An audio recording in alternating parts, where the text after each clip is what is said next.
ಕುಡವಳಿ ನಮ್ಮಿ ನಾನು ಕಾಮ ಕೋಟಿ సుందరాకారగయ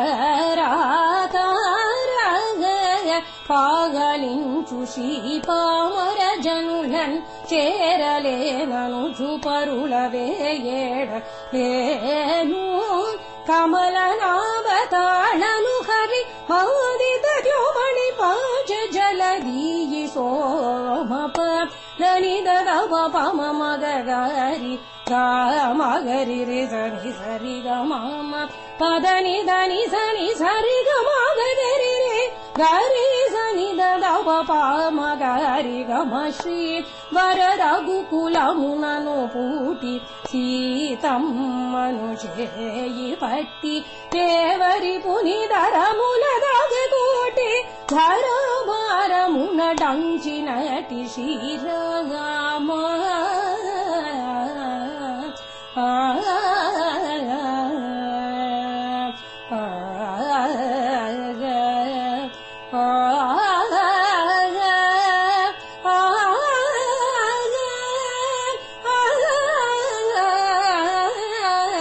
Hello, and welcome back to Raaga Rasika. This is a podcast program that explores the world of Carnatic music. Joining me from Albany, New York is Vidya Subramanian. In the last segment, we heard a Veena rendition by Srimati Veena Dhanammal. Could you please introduce us to Srimati Veena Dhanammal? Srimati Veena Dhanammal lived between the years 1867 and 1938. She was a legendary Carnatic musician and torchbearer of the school of Carnatic music that goes by her name. Not only was she an exceptional Veena player or Vainika, she was also a very well-known and accomplished vocalist. The prefix Veena to her name is an indicator of her exceptional mastery over that instrument. She would often play the Veena accompanied by her own singing, and her music is documented in a set of historical recordings, many of which are available even today. Her style, known as the Veena Dhanammal Bani or school of playing, is still regarded as a yardstick in terms of its adherence to the traditional values of Carnatic music and for the profundity of musical expression. Many musicians, musicologists, and critics attended and obtained enormous satisfaction from her private recitals in the city of Chennai, which used to be known as Madras in her times. And her impact on Carnatic music and Carnatic musicians continues until today. Many of the compositions of leading composers such as Narasimha Charlu, Muttayal Pet Punuswami, Thiruvotriyur Tyagayar, and Dharmapuri Subbarayar were composed for or inspired by Srimati Veena Dhanammal. Many of these compositions were in the Javali and Padam formats. In fact, her entire family consisted of some brilliant musicians. The list includes her grandchildren T. Shankaran, the dancer Bala Saraswati, the legendary musicians Brinda and Mukta, as well as Dr. Vishwanathan. Before we actually proceed to discussing the snippet itself, I wanted to spend a couple of minutes providing some additional color and perspective into what Chennai or Madras looked like around her when she lived. So let's transport ourselves to the years between 1860s and 1940s. During her early childhood, when she was around 10, she must have been witness to what is now called a great famine which struck Madras from 1876 to 78. Around 5.25 to 5 million people died of starvation or disease. And I couldn't help but wonder about the profound impact it must have had on her throughout her entire life. Also, from a historical point of view, this was the Victorian era of British India, which was the time when Queen Victoria ruled India from London. She was born around 10 years after the East India Company closed up shop and she passed away just 10 years before India became independent. From a political and governance standpoint, A.O. Hume, who was amongst the few British administrators in India who were also unhappy by the official reactions to the famine, started the Indian National Congress. Also, for those of you from Chennai, the Theosophical Society moved to Adyar in 1882, and Annie Besant started the Home Rule League in 1916. Finally, from a literary and cultural standpoint, the Hindu, which is today a leading English language daily, with a circulation of over 1 million copies, was founded in 1878, and at that time was published weekly. And the last point, just 1 year before she passed away in 1937, All India Radio set up their station in Madras. And the reason I wanted to particularly point that out was today we take for granted the medium of radio, television, and internet, and musicians all over the world rely on these media channels heavily to make themselves known. Anyway, those must have been fascinating times. Let's now come back to the topic at hand. Vidya, please describe to us what we heard in the snippet. What we heard was essentially a Raaga Malika Thanam. Let me explain these two terms now. A Raaga Malika literally means a garland or concatenation of ragams. In the snippet that we heard by Srimati Veena Dhanammal, she essentially wove together 5 different ragams to form the Raaga Malika.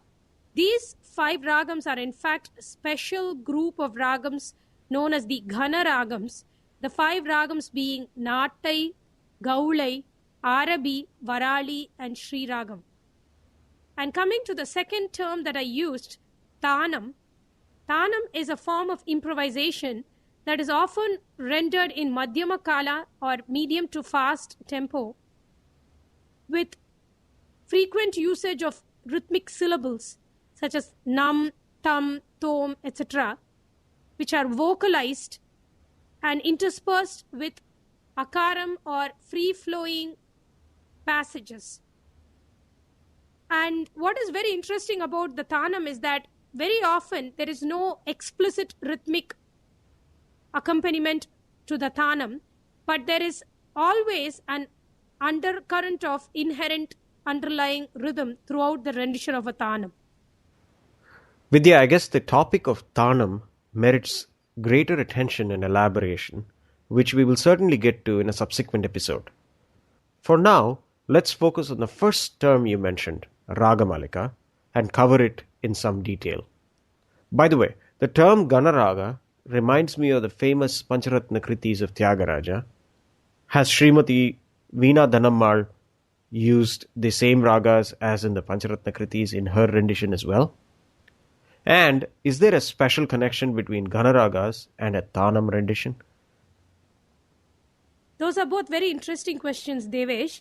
To answer the first one, yes, the ragas that were chosen by Srimati Veena Dhanammal for her Ragamalika Thanam that we heard in the snippet are essentially the same ones as the ragas in which the famous Pancharatna Kritis of Tyagaraja are composed. In fact, these Pancharatna Kritis are commonly referred to as the Gana Raga Pancharatna Kritis, and each of the 5 gems are in one of the Ghana Ragams. To specify the names, we have Jagadananda Karaka, which is the first of the Pancharatna Kriti, and it has been tuned to Ragam Nattai. Then Tyagaraja has composed the second of the Pancharatna Kritis, beginning with the words Duduku Gala in the Ragam Gaulai, which is the second of the Gana Ragams. The third of the Pancharatna Kritis, Sadinchane, has been composed in the Ragam Arabi.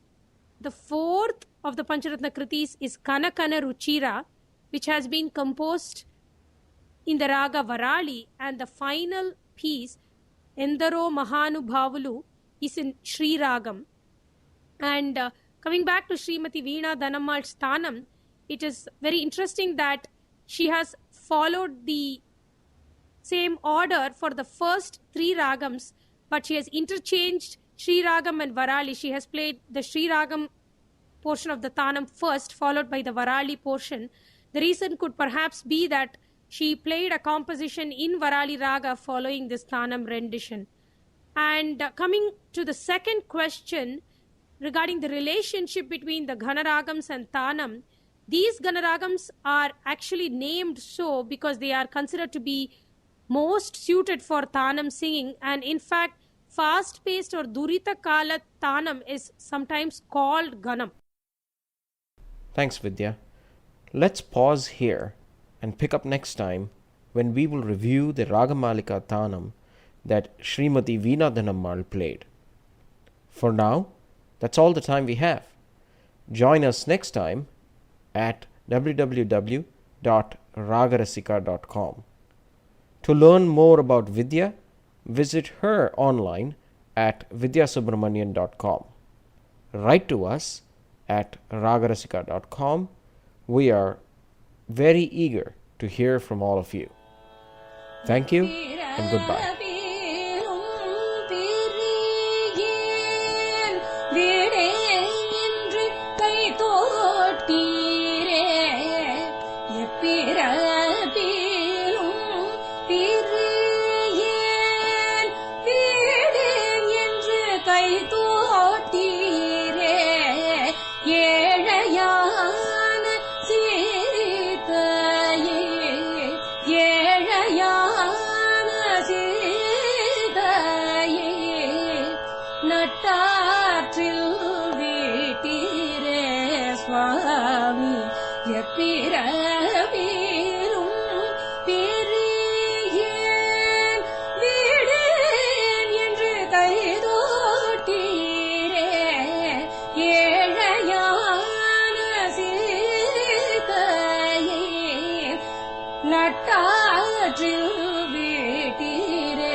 எப்படி மன